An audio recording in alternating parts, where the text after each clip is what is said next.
You're listening to Civic Media. You can tune into any of our live shows on any radio station across the state with the Civic Media app. Find us in your phone's app store and listen anytime, anywhere.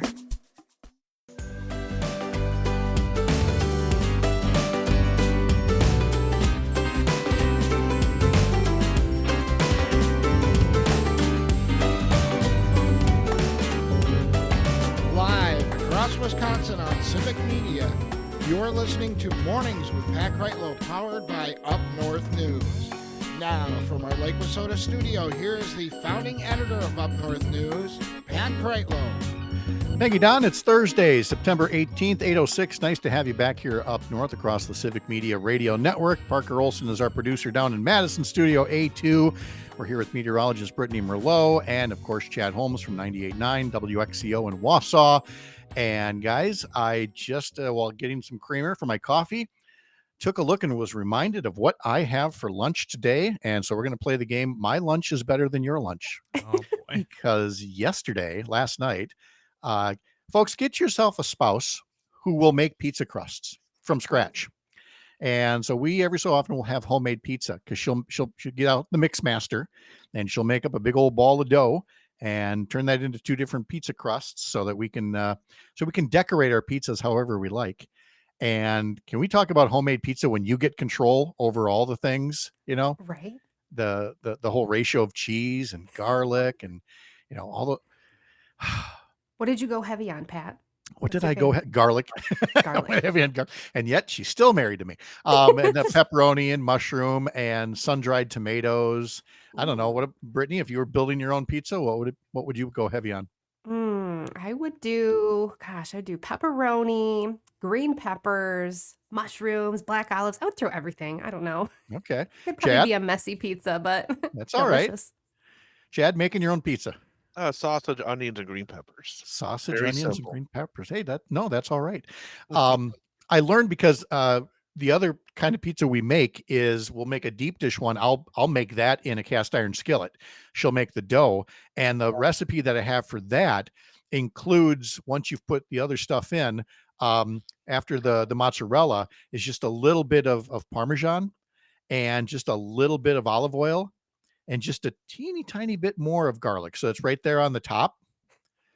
Do you realize people are still trying to eat breakfast right now? And I'm over here getting them all set for lunch already. So I've got some homemade pizza standing by that I just had to brag about. You can't stop thinking about it. And I mean, for us morning folk, we eat lunch early in the morning. I was going to honestly, say right? my lunch is 52 minutes away. So, Yep. this works out just fine for me. Brittany, folks are having their breakfast right now. Some of them getting a little wet in the process here. Yeah, they are. We've got some scattered showers, light sprinkles moving in, especially up in the Northwoods, far northeast. We're seeing that towards the Rhinelander, Minocqua area. Then also south and west by La Crosse, the Mississippi River Valley and south. You're seeing a few of those sprinkles moving in too. And we're statewide seeing more clouds out there. So a darker day, but we will see spots of sunshine. A lot of sunshine is holding on near Milwaukee right now. But what we've got happening is a front that is slowly dropping through the state today. It's unstable, so it's sparking some of these showers, and they will spark again later on this evening, probably after 5 o'clock or so. Could be anywhere, but I'm thinking further north is where those are going to target. Highs today will be a little bit cooler up north, only reaching 70 degrees. And then down south, you're still hanging on to that heat, hitting the mid-80s still. So that's our day today, and then tomorrow, it is going to stay mostly cloudy. It is going to get breezier. That system itself, the low pressure, is going to get closer and closer, and it does move in Friday night, Saturday, and Sunday. So that's going to bring some widespread rain. Heavy totals are possible. We could see up to 2 inches in places, especially if you keep getting underneath the thunderstorms. And I'd say at least a half an inch to an inch widespread rain by the time the weekend is said and done. So this all ramps up Friday into our Saturday and Sunday, and it drags our high temperatures down to the mid-60s north to about the mid-70s south. Okay, well, I mean, sometimes you get the perfect September weekends, and sometimes You don't. you got to keep the gear handy. Parker, my apologies, I didn't come to you next. Pizza toppings? I mean, any meats, really. Any meats. sausage, All right. pepperoni. The meat lover. Let's Yeah. throw a grenade in the middle of this. All right, Oh, everybody. boy. Tony, Oh, no. in capital letters. Tony in capital letters. pineapple, I'm fine No. with that. followed by 3 or 4 exclamation points. We'd like to thank Tony for his service. He will no longer be part of Mornings with Pat Kreitlow. I mean, come on, pineapple. You know what? I just What? tried. I went up north to Cable and there was this pizza place and they had mangoes Mango. on their pizza. Oh. And it was so different and so interesting. I decided to try it. And I'm Italian, right? I like the classic pizza. Mhm. It was actually good. Oh. Not gonna lie. Okay. Tony also says it's cloudy and rainy up in Ashland, so much better than the 80s. Robin Tigerton says, I love a homemade pizza, onions, cucumbers, ham, and hamburger. Cucumbers. Yeah, that's a new one on me. Fall colors along 29 west of Shawano are looking beautiful. He took some pictures. Let's see. I also missed some of what he had earlier. He said he had the air conditioning going in Shawano back when the temperature hit 89 and felt like July at times. He had a mowing job and a doctor's appointment in Shawano yesterday, and then had spaghetti and meatballs at the Shawano Cafe, which is also not a bad way to go. So, No, not at all. all kinds of good meals. Brittany, thank you so much for playing Stack That Pizza with us. And Now you got my tummy grumbling. Thank you. I know. All right. Talk to you a little bit later. Yeah. Now we've got Chad who's working all kinds of high school football games and not getting anything like a delicious homemade pizza by and large. You're getting just, what'd you say last week? You just bring like your own fruit snacks or something, or is that just Parker who eats those? I That's think my breakfast. that's not me. Okay. Just concession stand hot dogs and things like that. So anyway, you looking forward to your games this week? Yeah, I got one tonight and tomorrow. So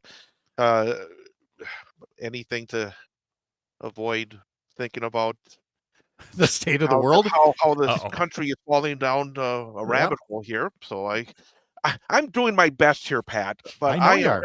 I am livid this morning, and Yeah. I guess I was doing the big high school sports show last night. I get home and I see what ABC did, and it's ridiculous. And I don't know how to go about this right now. I Yeah. don't. Maybe you can help me out here because I am just beyond. Because we're seeing it here in Wausau too.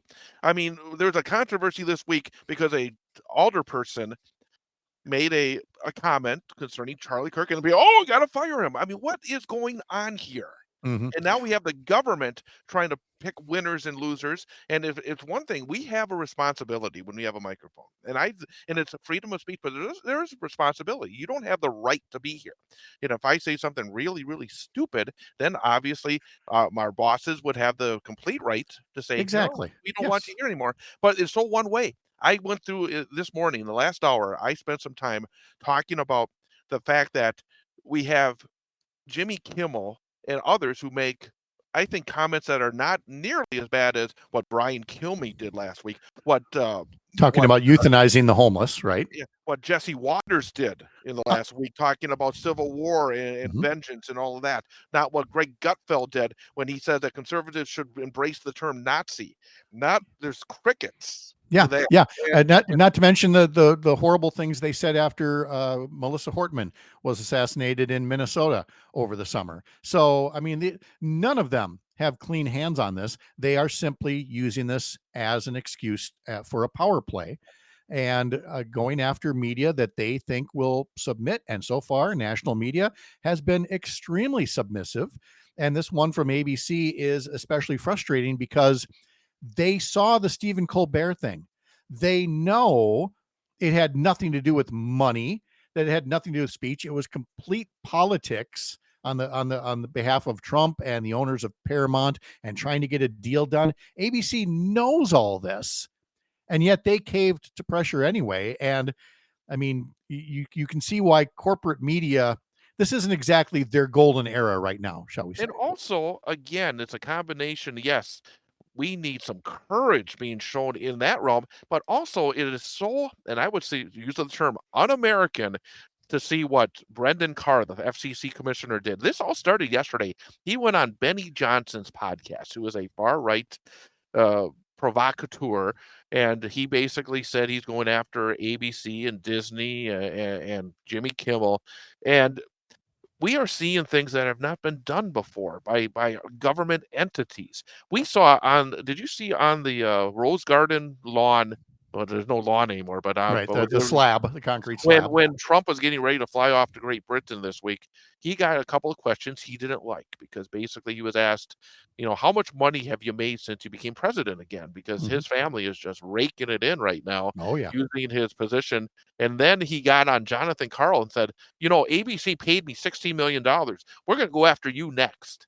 Yeah, I mean, exactly. a president of the United States saying that at the White House, I just at Again, some we've point, drawn the a line parallels. has to be drawn here. Yes, we've drawn the parallels to what happened in Hungary with Viktor Orban becoming an autocratic, well, basically a dictator in everything but name, I guess.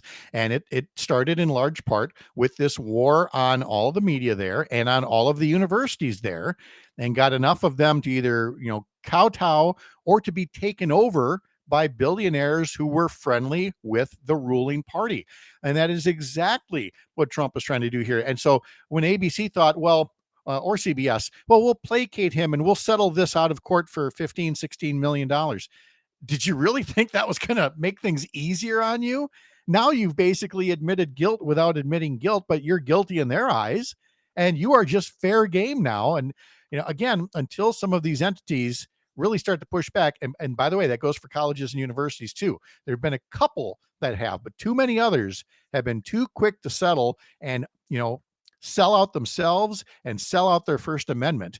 And it's going to take a lot more courage from a lot more people. Now, I get that it's easier said than done. I'm not sitting in their offices, but I'm looking at their offices anyway and going, you got to try harder to stand up for actual American values. And also, everybody needs to say, this is not acceptable. Right. It is not acceptable for the president of the United States and members of his administration to use their powers to basically say, we're going to stop a merger because we don't like your political speech, or we're going to remove somebody, or if you don't remove somebody, we're going to make trouble for you. That is just completely against what this country has been about, whether it's been a conservative or a liberal in office. The idea that there has to be a litmus test on whether or not you're saying nice things about Donald Trump in order to have a merger put through. I mean, this is unprecedented. Mm-hmm. It's So much of what it is. Now, PJ gets on YouTube and says, cancel your Hulu and Disney subscriptions. And there are people doing that to make a statement to ABC. I mean, I canceled my Washington Post subscription when it was clear that Jeff Bezos was going to turn the Washington Post into something that would not hold Donald Trump accountable. It won't make all the difference in the world, but each one of those is a sign that members of the American public understand the stakes, and they're not willing to just go, what are you going to do? I guess I'll keep doing what I'm doing. These little acts, they do add up, and they are a way of getting your voice out there. Your voice isn't as powerful as the powerful, but with enough people, it can make a statement. So I hope people hear your words and don't just get complacent about it. No, and it's just when you hear it, you can't just say, well, that's the way it is. And that's, when I heard that last night, it was another shot. And and I understand the battle of ideas, but using the power the way that this administration is using it is wrong. And people have to call it out and say, this is wrong. Well, and it's wrong on every level. You go ahead and call it wrong. I'm going to call it un-American because that's exactly what I think it is. Chad Holmes, you can catch him on 98.9 WXCO in Wausau. As long as the powers that be let us hang on. Well, I will send you the check for this this session with my psychiatrist. Anytime. I'm happy to do that. When we come back, we're going to talk about the opening bell with Sean O'Malley about your money in the markets, including did the Federal Reserve, did they cave to pressure from the president, or were they doing what was necessary as somebody drags the economy to the verge of stagflation? That's coming up. I'm Pat Kreitlow. This is the Civic Media Radio Network.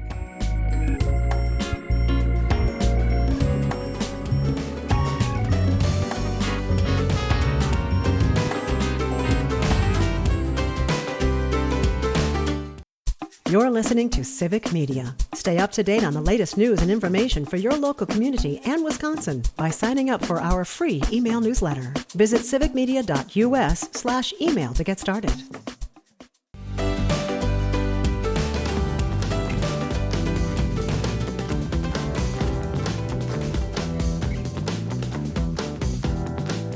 Welcome back. We've got Milwaukee Brewers baseball tonight, game 3 of their series against the Los Angeles Angels. The pregame begins at 6:05 across stations on the Civic Media radio network. Head over to civicmedia.us to learn more. Let's talk about your money in the markets with Sean O'Malley eventually. I mean, we're going to get into the Federal Reserve and interest rates and jobless claims because things are still soft, and the index of leading economic indicators, which isn't great. There's mortgage rates, there's stagflation, there's tariffs. Sean, let's begin with pizza. Why don't you build your perfect pizza for us? What are we putting on that baby? Absolutely. Well, I have a great recommendation, and I loved Miss Merlot's description of the pizza place in Cable. And considering how many times I have driven through and will continue to drive through Cable because it's right between my two houses, I got to stop in to try that one. But it reminded me of one that I had up here in Bayfield not long ago, in fact, at a local place, St. James Social. And the topping was, believe it or not, peaches, burrata, crumbled bacon, and just a sprinkling of thyme. And it was really lovely. What's burrata? It's like a really soft mozzarella. So it's a cheese, but super soft, easily meltable. And where meltable. was this? At St. James Social here in Bayfield. In Bayfield. Okay. Yeah. It's not the regular pizza. It was a seasonal one because it was the end of summer and they still had peaches. So why not put them on a pizza? And it was delicious. If I ever get an invitation to get on that boat up in Bayfield, I got a place to stop as well along the way for some vittles. So this would be good. All right. Yep. How late do you typically sail up there before you have to put things away, put your toys away for the winter? Well, I had to put the big toy away already, and today is the day to take everything off the small one, and that will get put away. I got to fill out all the forms, and they'll be taking that out. Yeah, there's a new rule that went into effect up here on Chequamegon Point. All the marinas, you cannot have your boat in past the end of October. Now, the reason that this rule exists is due to my father. Oh no! True. He absolutely true story.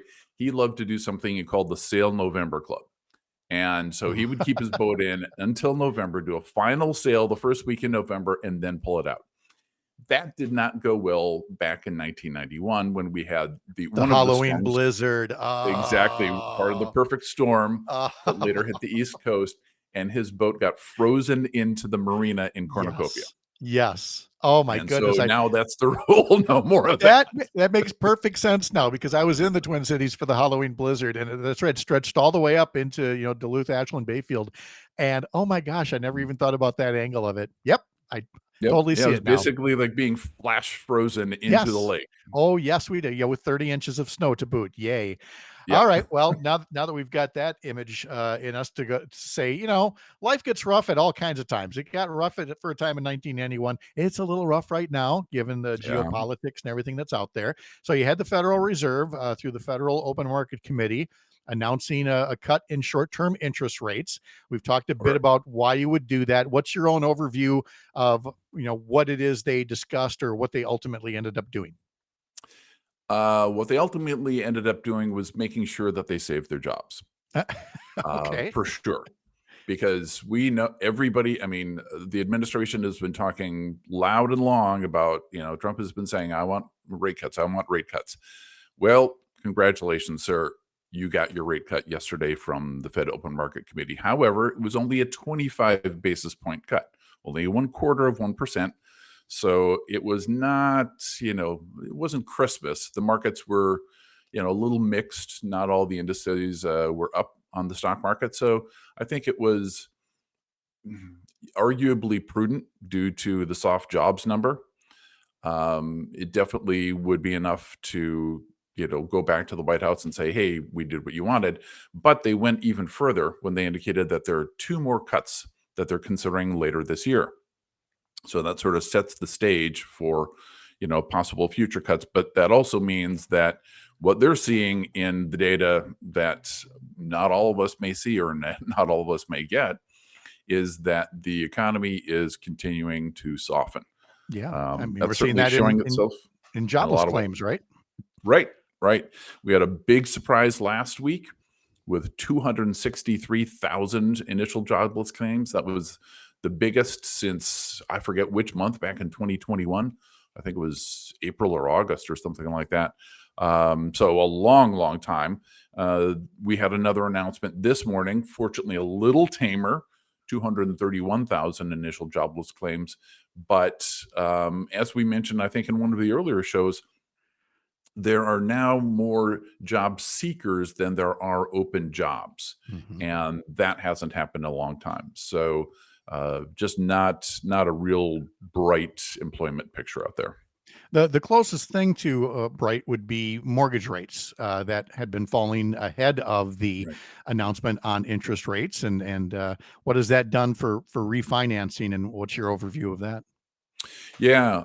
So it was interesting. The mortgage rates went down before the announcement, and it drove up demand by almost 60% from the prior week. So a lot of people looking to capture those lower mortgage rates. And I think a lot of that's driven by, consumers trying to lower their costs. They're dealing with, increased prices pretty much across the board. There is one other bright spot though. There's going to be your fuel costs will probably be going down. OPEC has recently agreed to increase production significantly. That's going to mean that U.S. producers are going to have less incentive to produce because the price won't be worth it.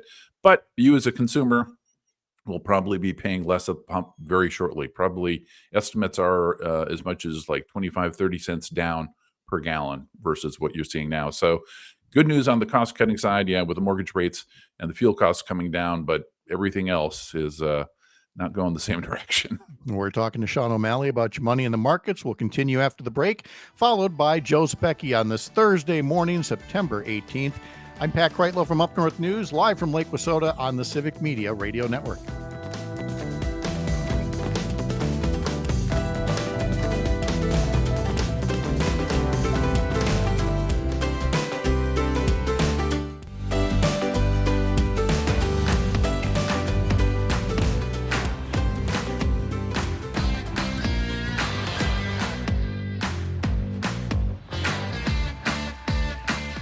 This is normally the time you hear me say you should sign up for our newsletter at Up North News by going to upnorthnewswi.com and clicking subscribe in the banner at the top of the homepage. But I'm not going to say that. Kind of did. Instead, I'm going to tell you Civic Media now has a new daily newsletter filled with all kinds of links to some of the highlights from shows of the previous day, guests that are coming up, and so much more. It's on Substack, so sign up at civicmediatoday.substack.com and be part of Civic Media's new daily newsletter. Let's talk about your money and the markets after the opening bell here with Sean O'Malley and that ever-loving stagflation that appears to be hanging on. I mean, you've got the Fed cutting interest rates a quarter point, but I mean, nothing in there says to me, well, that should take care of inflation, and you've got a sluggish job market. I sense a lot of treading water still.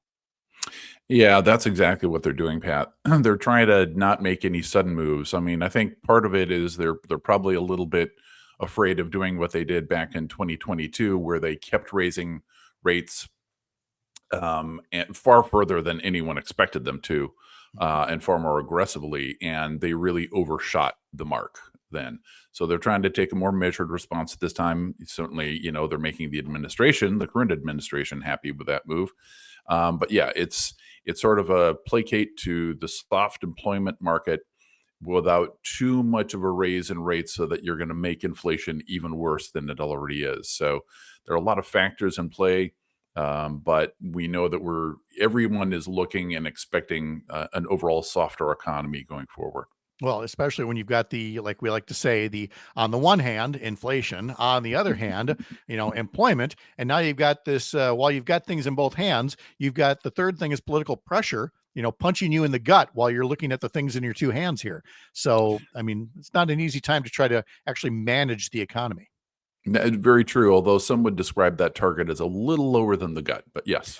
Yes. I try to make these things radio friendly where I can. And fine, let's conclude with Tariff Watch, the tax tally. Tariffs are taxes on the American consumer. And what's the tote board looking like? Yeah, this is going to be a new segment that I want to do monthly. So we'll keep track of how much we as consumers have had to pay in additional taxes through the tariffs. So this is going to be the Tariff Watch tax tally. Lots of alliteration there to make it easy to remember. So the Tariff Watch tax tally as of the end of August is $183.6 billion. So that's without a farm bailout. That's without the farm bailout. If you include the farm bailout, most of the experts are saying you're going to need at least double that. Ooh. So, are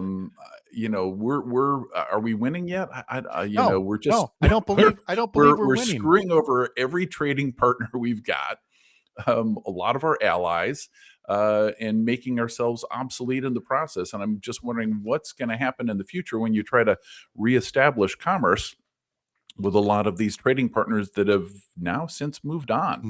And even if they come back, there'll be the mistrust.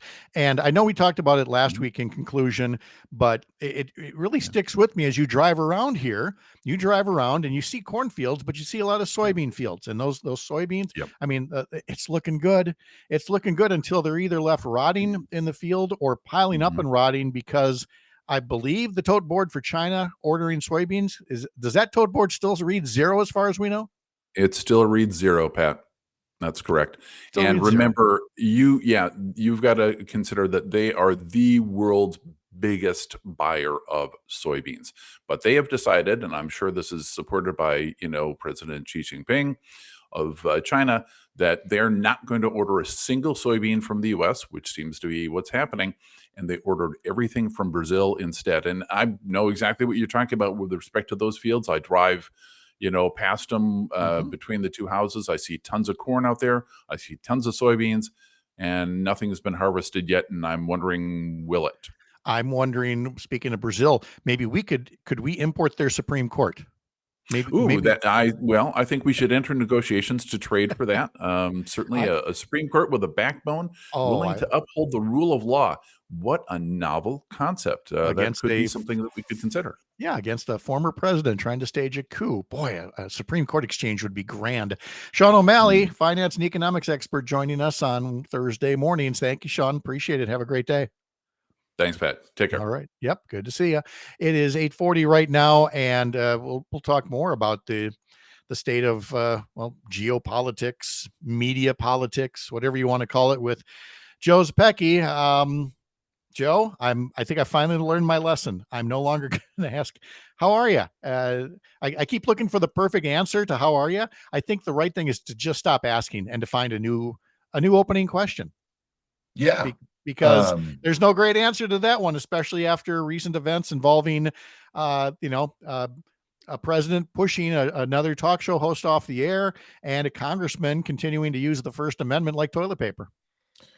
Yeah. A week ago, we had a pretty hard conversation in the wake of the Charlie Kirk assassination. Mm-hmm. And my take on it was that we just need to declare and decide these are politically violent times, and that acceptance of that reality is the first step in finding our way out of a politically violent period of time. And so if you ask 1 week later, have things gotten better or worse in the wake of Kirk's murder? The answer is unequivocally that things have gotten worse. That what has happened in the last week is not concerning. It is deeply alarming. This is happening. And what I'm talking about specifically in the last 24 hours is the government, the federal government, threatening broadcasters, corporations in this country who air things like comedy, and saying, you haven't taken part in speech we disagree with, and so we can do this the hard way or the easy way. And the capitulation by ABC, and Disney to pull Jimmy Kimmel off the air for a joke about Donald Trump that was, if we're being honest, like pretty benign. Yeah. It wasn't a great joke, No, right? it wasn't a helpful. reason. It was an excuse. It was an excuse. And for Brendan Carr, the head of the FCC, who in the past has said things which demonstrate he understands we are in a very bad place if the government is trying to engage in censorship. And now, as the head of the FCC is engaging in that censorship himself, we have crossed another red line. And we just need to be as clear-eyed about that and about the current threat to the First Amendment this week as we were about the fact that we live in politically violent times last week. Yeah. And it's not going to get better anytime soon. And here's one way it's not going to get better. And I wish I had better news for folks. But I have to say, here's how it's not going to get better. In the wake of Charlie Kirk's murder, there was a lot of talk about Charlie Kirk's record, his legacy, his quotes. And in normal times, that would have eventually faded and people would have focused more on, we can't have this kind of political violence in the country, and we would all unite around that. But instead, what is happening right now is that as you're seeing this, vengeance campaign that puts the First Amendment in a wood chipper and starts getting people fired and shows canceled and organizations threatened with defunding, the response to that is going to be, you know what? Let's remind ourselves what these people were saying. And Charlie Kirk's words are going to come back. I've already seen this online. People going, hey, by the way, before we turn this guy into a martyr, before we turn him into a saint, here's a reminder of what he had to say. And that's simply going to incense the people on the right even more. But I think that's the next step, is to remind people we are not doing the deification of Charlie Kirk. We're not doing it today, and we're not doing it tomorrow. Think about the extraordinary privilege one has to have people in the wake of their passing, whether untimely in the case of Charlie Kirk or at the end of a very long life, like Robert Redford, who we lost this week. And to have people be trying to figure out what your legacy is and what your time here meant while you were here. That is fine to do.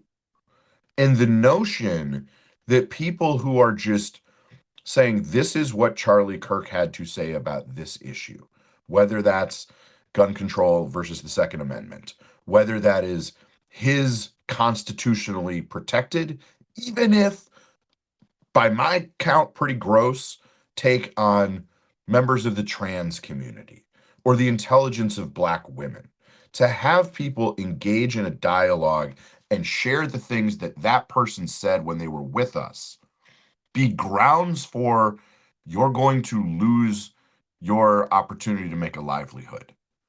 The government is going to censor your speech as a comedian. Like, holy cow, have we lost the plot, folks. I don't know a ton about Charlie Kirk, other than some of the most heinous things he said. But I believe, and I've been told by my conservative friends, that he is someone who cherished the First Amendment and understood that its most important purpose was to protect unpopular speech, right? And he was somebody who was engaging in some quarters, things that people wanted to hear, and in other quarters, people didn't want to hear. If the First Amendment doesn't apply to speech you disagree with, then we are truly lost. Well, I want to agree with you, but I just have to ask myself, if this had happened instead to Sean Hannity or Nick Fuentes or any of those other folks, would Charlie Kirk be doing just that? Would he be saying, hey, wait a minute, we got to stand up for the First Amendment instead? Right now, one of the few people I've seen doing that is Tucker Carlson, of all people. Once again, like Liz Cheney and other things, when I realize that I'm on the same side of an issue as Tucker Carlson, we are living in the crazy times. Yeah, crazy is certainly one way to put it. I'm trying to see if I have it here. I do not have Mr. Carlson's quote, but I, no, um, but I don't. yeah, I agree with him too. Mhm. What he is saying is when the government controls what you think and what you can say, then we are truly lost. And so that's where we find ourselves today. And that's the long answer to how you doing, Joe? That's I think that Tony's got a new one. He puts up on YouTube. What's the state of the dumpster fire today? That's my new how you doing.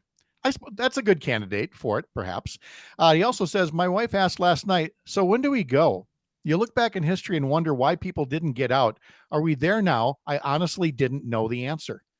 And I mean, again, I'm not trying to be flippant about it. I love my country. It's worth fighting for. But yeah, my passport's up to date. And my answer to Tony and to you and to anyone else is we need people of good conscience who are patriotic Americans who believe in this country's first principles, like, equal justice under the law. Yeah. We need to stay and we need to turn things around. We've been in dark times before. We're in a dark time now, and America will find a way. Back with more with Joe Zepecki and a few final notes and news from Lake Wausau right after this on the Civic Media Radio Network.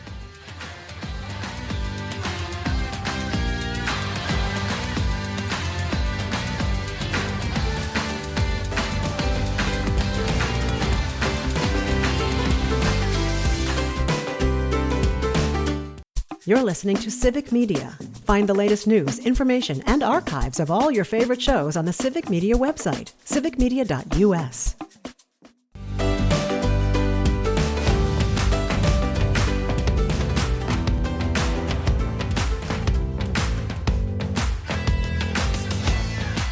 Brewers, Angels, Game 3 of the series. Pregame begins at 6:05 this evening on several Civic Media radio stations. Up North News is part of Courier Newsroom, a national pro-democracy news network filled with podcasts and newsletters like the one from Mark Jacob. We'll talk to him tomorrow about his latest newsletter, Media Timidity, from some cowardly journalists after the Charlie Kirk murder. You can read more at stopthepresses.news or couriernewsroom.com. Joe Zepecki continues with us now. And if you missed it earlier, we're going to play back just a snippet of audio as WEAU 13 News in Eau Claire actually reached out to Derek Van Orden about his threats to defund the city of Eau Claire, one of the largest cities in his district. And Derek Van Orden was his usual jerk self and hiding behind the federal code that defines domestic terrorism, but without actually saying how. Here's him being asked about all the tweets, and he's been threatening to get all these people fired for their reactions to the Charlie Kirk murder. And he equates their reactions to domestic terrorism in a very cavalier and condescending way. Give a listen. We asked the congressman about these posts, saying they don't seem to be calling for violence. Here's what he said. I'm going to say this one more time. If you look up the U.S. code and read it, it is crystal clear that what they are saying falls under this U.S. statute. So it's a little frustrating when I have clearly intelligent people like yourself who can read that you don't do your homework before you conduct this interview. So again, the word you're looking for is jerk. And he said, it's crystal clear if you read the statute. You look at the statute, it's about domestic terrorism and inciting violence, and criticizing Charlie Kirk or even just putting up his own words doesn't come anywhere near that. But it's nice of him to say that, clearly intelligent people who can read don't do their homework. Joe. I wonder if he's ever read a Supreme Court opinion. No. In full. No, I would bet not. Because hate speech is not treated differently than free speech or popular speech. And the Supreme Court has routinely upheld that. You cannot incite people to violence. You cannot call for people to be harmed. And saying, I disagree with this thing that Charlie Kirk said, and then putting it out there is not hate speech. It is protected free speech in this country. And the fact that Derek Van Orden does not like it or does not agree with that sentiment does not make it unlawful. And thank goodness he is but a mere member of Congress and not at the head of the executive branch like Donald Trump is. But what we are seeing is it kind of doesn't matter. It's a distinction without a difference, because this executive branch has overstepped and is now trying to police speech in this country.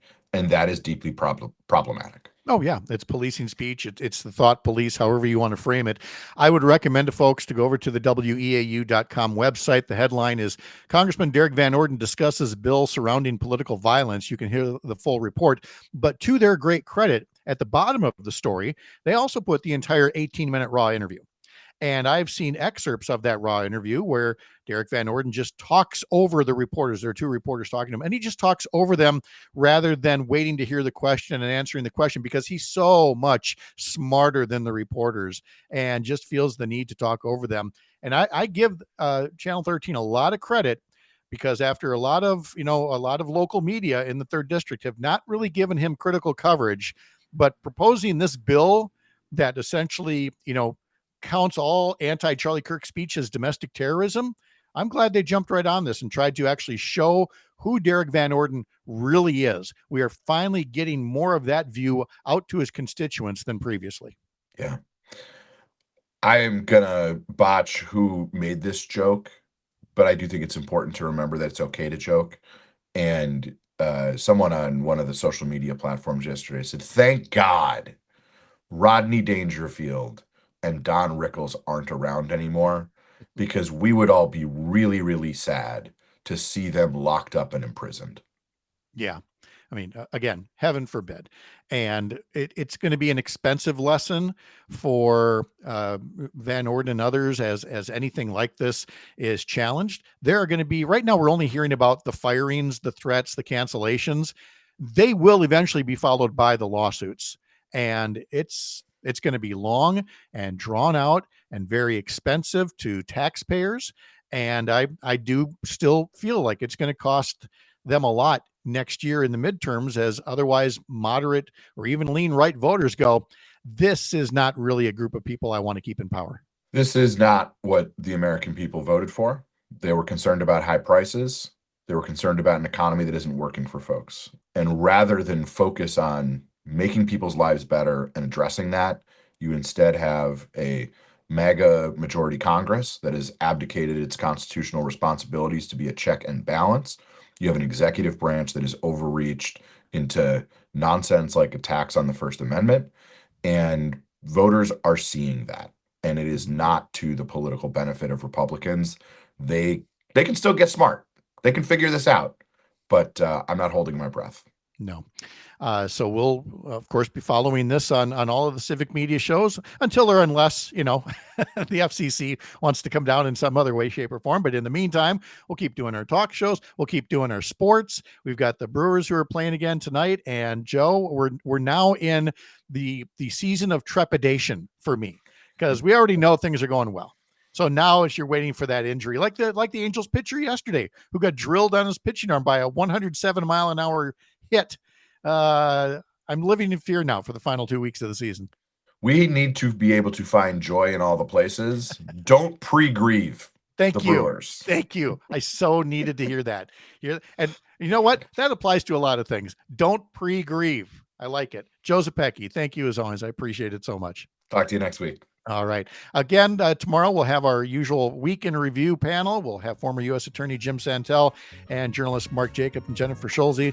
We'll have Kia Vakil from Courier Newsroom, Dr. Kristen Lyerly, and Mike Clemens giving us sports. I'm Pat Kreitlow, founding editor of Up North News. Enjoy your Thursday. See you bright and early tomorrow morning, 6 a.m. here up north.